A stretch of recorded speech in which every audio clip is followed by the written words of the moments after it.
In Iran, tens of thousands have taken to the streets in protest following the death of 22-year-old Mahsa Amini in police custody after she was detained for a problem with her headscarf.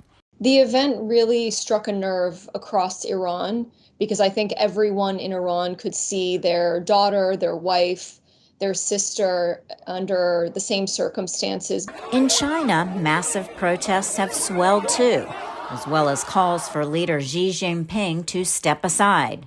They began, of course, in furious reaction against the zero COVID lockdowns that have imprisoned tens of millions, sometimes hundreds of millions of Chinese in their apartments. The protest movement in Russia has been more muted, experts say, though many thousands came out in 2021 after the imprisonment of Alexei Navalny, an opponent of Russian President Vladimir Putin.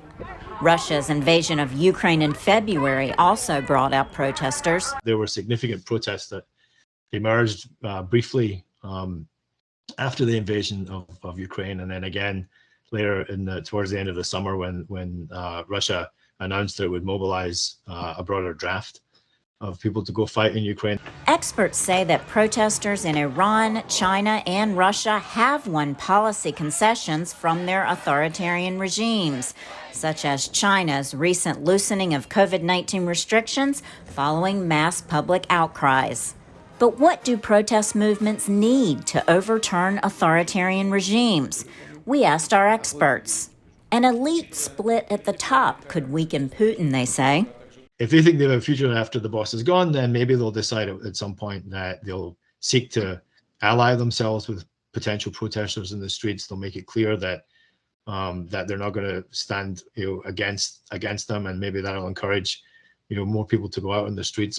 Experts see large strikes across Iran as positive, but note that members of the regime's security sector haven't sided with the protesters.